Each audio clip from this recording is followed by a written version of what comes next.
ce programme, nous les avons présentés, les 7 axes qui composent ce programme-là. 7 axes, le premier axe qui est un pilier fondamental sur la gouvernance rénovée que Madi produit, qui amène des changements majeurs dans la gouvernance du football sénégalais.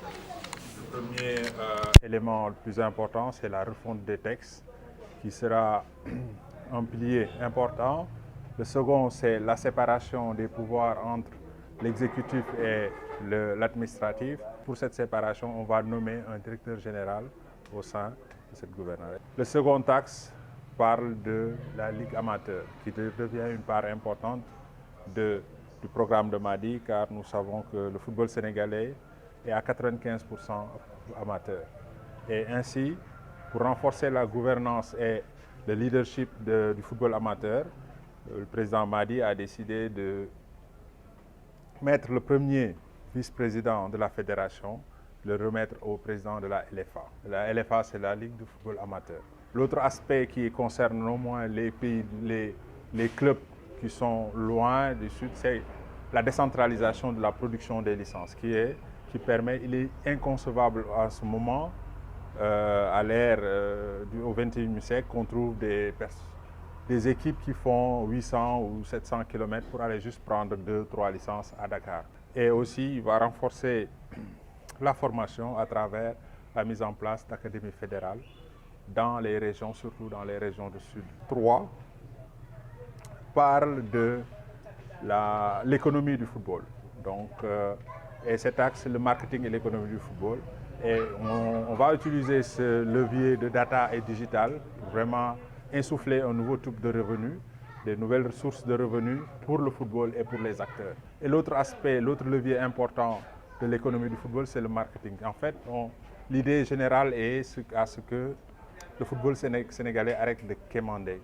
On veut que ce football sache se vendre. Le quatrième axe parle de la direction technique et de la formation. Je pense que la formation, qui parle de Madi Touré sur la formation, je pense que c'est quelqu'un qui est un formateur dans l'âme et qui connaît bien cet axe. Et le point saillant que je voudrais relater ici, c'est certainement la formation des encadreurs, des entraîneurs, des préparateurs physiques, du staff médical et ainsi de suite.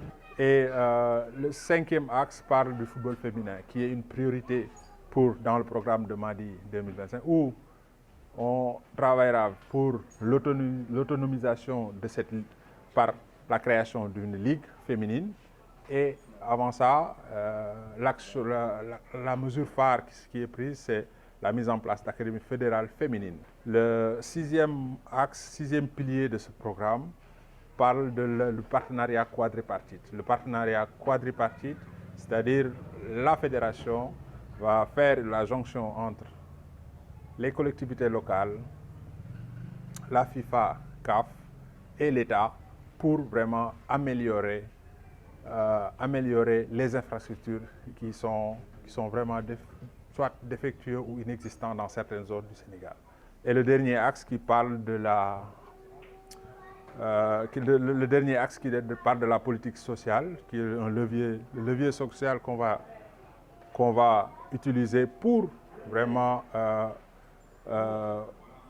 donner le sens du partage au programme de Madi, parce que en ce programme, nous allons cibler les jeunes, les personnes vulnérables qui sont diminuées, les anciens internationaux qui sont en difficulté, parce que le football sénégalais, s'il est à ce niveau-là, c'est grâce à eux. Certainement, ils n'ont pas pu réussir comme d'autres et qu'ils sont en difficulté actuellement à leurs vieux jours. Donc la fédération se doit de les reconnaître. Et cette reconnaissance, à travers cette reconnaissance, une fondation sera mise en place, une fondation qui aura à but de collecter des fonds et pour pouvoir venir en aide ces couches vulnérables de la société et du monde du football.